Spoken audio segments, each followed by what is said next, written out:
How do you choose between sticking out a job a bit longer while you figure out your next steps versus quitting and trusting in yourself to find what's right for you?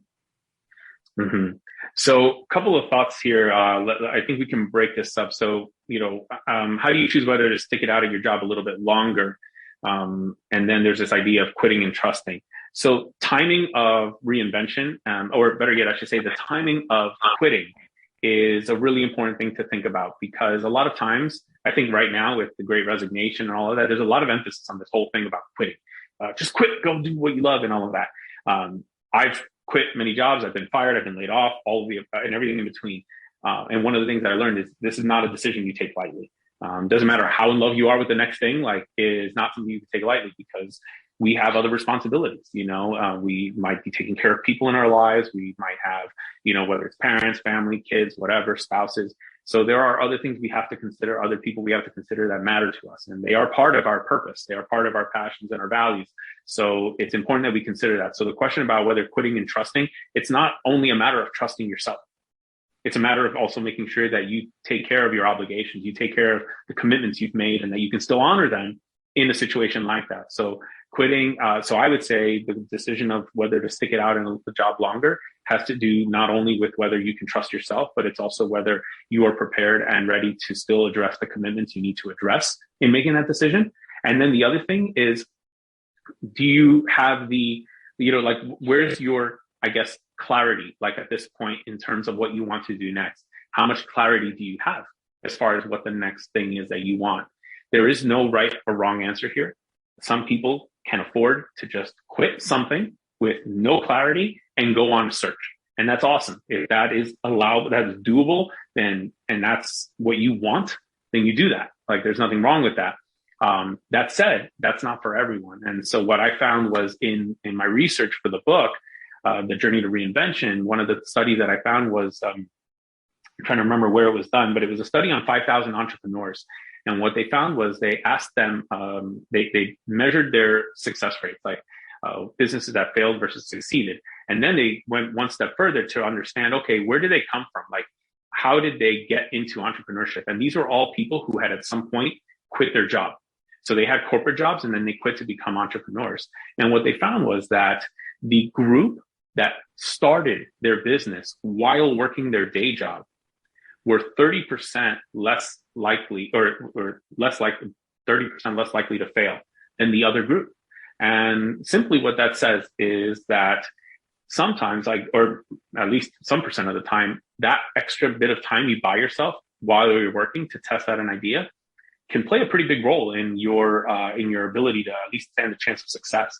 And given that most small businesses will fail within 5 or 10 years, anything you could do to reduce the chances of failure are definitely going to are going to be important, when you're making a pivot. So to that end, this research is not definitive. It's not like it said 100% chance of failure eliminated. It's not that, but it does suggest that, hey, you know what? There is value to maintaining your job while you start building your thing. It allows you to validate your ideas. It allows you to even make progress on it, maybe build a product. A great example of someone who did this was Sarah Blakely, the founder of Spanx. And Spanx, when she went on to sell that business for $1.2 billion, she worked for 2 years on that business while maintaining her day job. And in a lot of interviews, she cited that many benefits for that. One, she had the money to fund her idea because she was making money from her day job. She could fund this thing that did cost money. She had to, buy designs and get, product brought to her from China, all this kind of stuff. And so she was able to do all of that. But two, she said, I also learned skills. Working in a business, I learned a lot of skills that I was going to need in running my own business. And so I was able to bring those skills over and transfer them to my own business. So those 2 years were incredibly valuable to her. The founder, Chris Barton, one of the co-founders of Shazam, that app that, on your phone where you can listen, figure out what any music is by just putting your phone up to it and capturing the sound. Shazam's co-founder, he sold the business, I think, 16 years after he began working on it to Apple for about $500 million.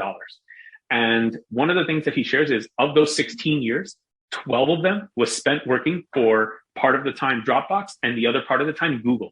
Talk about other day jobs that have high, fast, super fast growth companies with intense work cultures. And he was still able to build Shazam on the side. But same thing. He goes, you know what? I needed that because that was aligned with my own risk profile, what I felt comfortable with. And it was helpful in terms of understanding the markets, understanding how a startup grows. So I learned a lot while I was doing those jobs. So it did help me build Shazam into a better company. And obviously, I think we can say that was validated when, he sold it for almost $500 million to Apple. So these are, of course, like two spectacular examples, and they're not the only ones. But the idea here is that the research does show that in a group of 5,000 entrepreneurs who all made the pivot from working corporate jobs to entrepreneurship, there was 30% less failure in those who waited before they quit and at least started working on their idea. So I think that there are many ways to look at this. There's no one answer. And perhaps that's the answer to this question, is that there is no one answer to this. There's no one size fits all solution. You really got to look at your own commitments. You got to make sure that this is within your risk profile, because we're all different when it comes to what we're able to tolerate in terms of risk. We should not try to feel like, oh, I got to be like that person who just took a leap. You don't have to be like that person who took a leap. You could find a measured way to take a leap too. You could take a leap with a parachute.